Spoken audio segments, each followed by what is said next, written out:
Fantastic. All right, so thanks everybody. I'm going to give a quick overview. So really the title describes what the project is about. So Cross-NFT Gaming is kind of this larger thrust trying to take NFTs that are usually individual projects and bring them together in a shared gaming space. And the game specifically is NFT Fighters. So looking at kind of the core pieces. So the problem statement, Cross-NFT Gaming, I'm guessing a lot of you guys haven't heard that term before. And that's because this is really a sleeping giant. With the overall goal of getting more people into Cardano, I think this has a huge potential to get people in. This is something not on Ethereum, nowhere else. Cross-NFT Gaming just isn't a thing yet, but it's definitely going to be.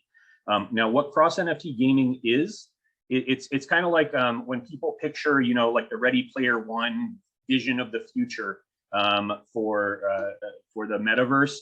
That's what it is. There's all these different sources of content coming together in a shared space. All right. So now this is kind of a baby step toward that. We're starting with a card game.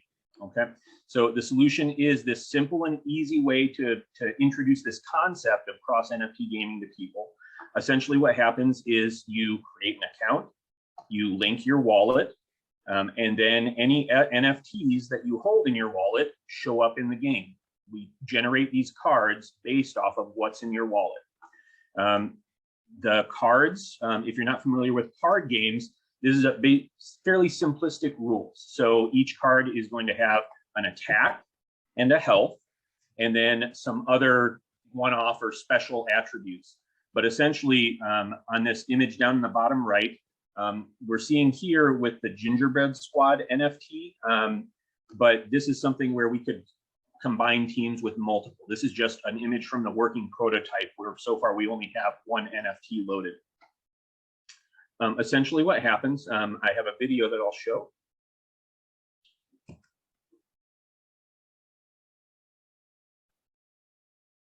There we are. I'm going to keep volume down and just kind of show some highlights. So here we see some NFTs in a wallet. In the game itself, so down each NFT has this list of attributes. They're basically things that have certain rarity. And so this falls into the category of like collectible NFTs. We basically map these rarities onto your card attributes. I'm going to skip a little bit. So then you build a deck based off of what you see in your wallet. So the top left is your wallet, the middle is your deck. And then once we get into the game, you can see your cards here at the bottom. You drag them into this battlefield in the middle. And so right now I just dragged this green ginger. He takes 3 energy to get out onto the field. Over here on the left, this is how much energy you have, and you get more each turn. The red kapow is your attack. And so I attacked their base for 2, and I brought it down to 23 so far. And the opponent is now playing their cards. And the heart is the health. And so when you play, you can either attack an opponent's base or attack their card. And in the end, you are trying to bring their base down to 0. And where we're at right now, go back to the slides, is we have that working prototype with NFTs from the Gingerbread Squad. What we're going to be doing in this project is onboarding a number of other NFT projects. Right now, the game will work regardless of more development. We can bring in other NFTs and just kind of automate the process of giving them statistics on their cards. But what we want to do with the project is it's really community-based. These people that collect NFTs, myself included, the sense of community is one of the big draws. And what we want to do is build these things that are, specific community input. So these playing boards, we want to get specific ones for each NFT project. We want to have community voting to decide, what are the rarities, what are the traits that should be mapped to the cards, what are special abilities. That way we can do things like, if you're familiar with other NFTs, we can have, somebody's Clay Nation fighting versus one of these gingerbreads or, any of these others that are out there. So month 1 through 3, we're developing. Well, I'll just stop you there. That was your time's up there. So we'll just move to questions. Again, I apologize. I don't want to jump in while you're presenting to do it. So I try to raise my hand. Sorry, guys. I just still want to respect and not, because I know if you cut me off sometimes mid-thought, it can throw me for a loop. So no problem. So just to do a 2-second wrap up. Sure. I have the milestones here, and I'm happy to talk about them during Q&A. Perfect. Okay. Thanks, Sean. So I'm going to start the 10 minutes and I'll open it up to questions first. So please feel free to raise your hand and we'll get those questions going.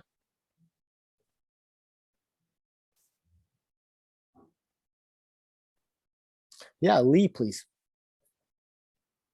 So I'm looking at this roadmap here, and I see where you have the WebGL, Android, and ISO on there. Like I know I have a lot of, not just me, I'm not complaining about it, but I know I have a lot of problems with my mobile wallet. So would you be able to play this game without having the mobile wallet on your phone? You know what I mean? Because yes, no, that's a great point. So the way that it's working already in the prototype is it's WebGL is what's currently implemented. Right? And so what that means is it's inside of a website. So you go to the website. Right now we have it password protected for our beta testers, but essentially you go to the website. The first time you log in, you can either, one, just play with our community wallet, which is for testing, but we're considering putting that out there. That way, even if somebody doesn't have NFTs in their wallet, they could at least get a taste of the game. But then if you want to add your wallet, for your case, what I would suggest is at one point, go to a computer, a PC, where you don't need to do it on your phone, and use that to create your account and add your wallet. Once that's on there, now your wallet is linked to your account. So you can now, anytime, go onto your mobile device, log into your account. The wallet's already linked. It doesn't need to be a mobile wallet. It can be any wallet that holds NFTs. And then you can begin playing the game, whether it's on PC or mobile. It's just that first time, it would be easiest to do it on PC. That way you don't need to worry about any of the mobile issues. Did that answer your question? Yeah, that answered my question, actually. That's awesome. You guys have really put a lot of thought into this, so that's really cool. Kudos to you, man. Thank you, sir. Thanks, Lee. Other questions? I have some written down, but I'd like to open it up to other people first if they want.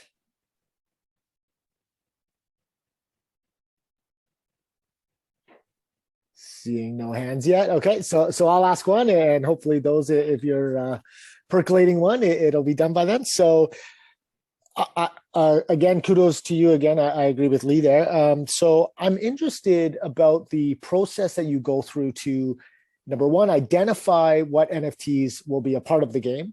Number two, is there an option, like if an artist doesn't want to be a part of it, or is it up to the individual holder of the NFT once minted that they can determine, you know, whether they use it or not? Like, is there any, like, what is your engagement with artists or NFT creators as community makers for both pro and against being listed on your game? And if you've put thoughts into that. Absolutely. So great question. So the first one, actually, I'm going to kind of answer both of them together. First off, the game is not closed. And so anything that's on the blockchain, just like a current way that people view NFTs is they go to pool.pm. It's a website. You can view not just your own wallet, you plug in anybody's wallet and you can see what NFTs there are there, okay? And so the game follows that same concept. So if you plug in a wallet, you can see the NFTs, and those NFTs can automatically be played in the game. Now, where artists come in and customizing and kind of the opt-in option of it is we're going to have these officially supported NFT projects that get kind of the royal treatment for the game. All right, and so this is one where we're building our own community for NFT Fighters, but we're also trying to do collaborations with as many other NFT projects as possible. And whenever we can, we want to engage those artists, and part of our budget is to provide funding for those original artists from the NFT projects to help us build out the art for their projects. Specifically, what's going to be included right here, we see a gingerbread board. All right, so this is specific for the gingerbread squad. And what we would do is we do same thing. So that play board, this would be what's customized. We engage with artists to create their own custom art for whatever their project is. Likewise, the cards themselves have kind of this custom overlay. And so those are the pieces of art that are customized.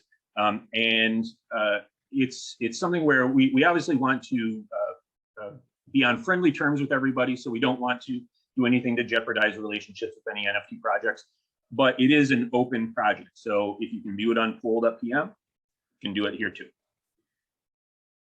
Okay, that's great. Thanks. Other questions before I jump to another one? So about 4.5 minutes, so lots of time. It's not a question, it's just I don't know, doubts that I have in my mind in terms of this space. I'm amazed of how NFT is growing and how NFTs with gaming is growing. What are your thoughts about that, John? Why you jumped into the space first place? Yeah, so I agree. It's amazing how quickly things are growing. What got me into the space was NFTs are what pulled me in. And by profession, I am a developer where I develop educational games.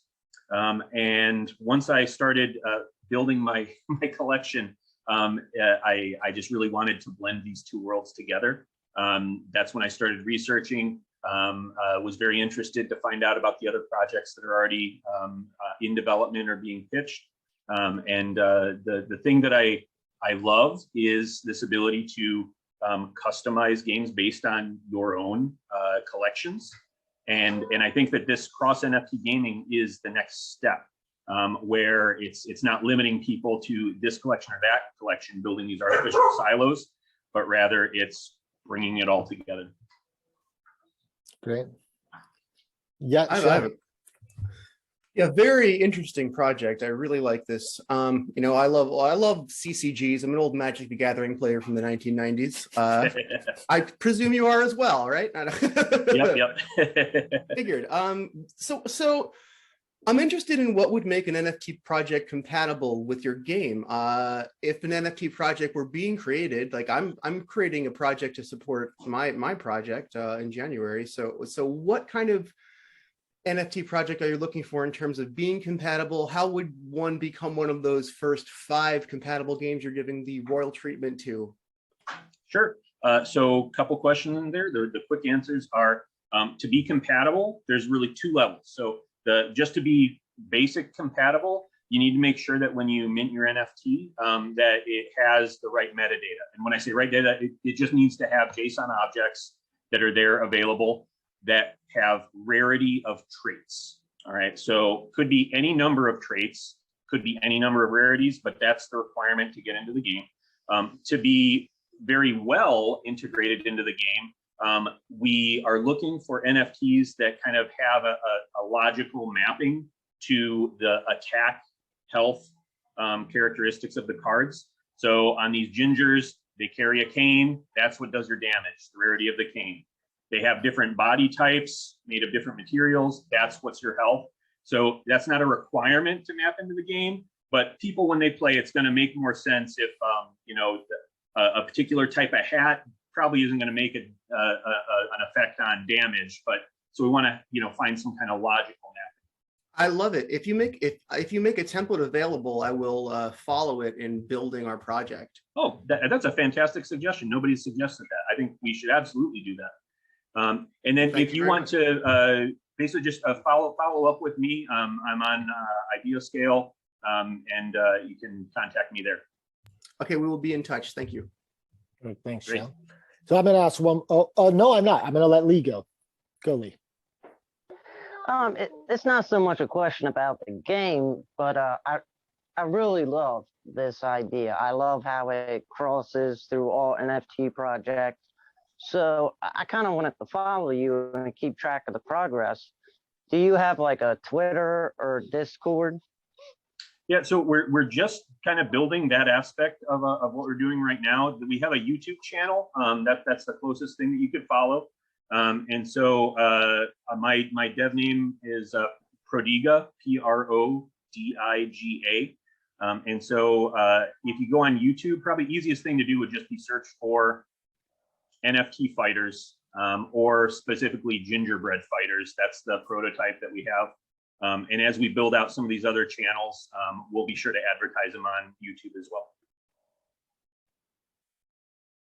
Okay, perfect. So we'll stop there. That takes us right to our time. So Thank you, everybody. excellent Thank you. presentation, John. Thank you very much. And we're gonna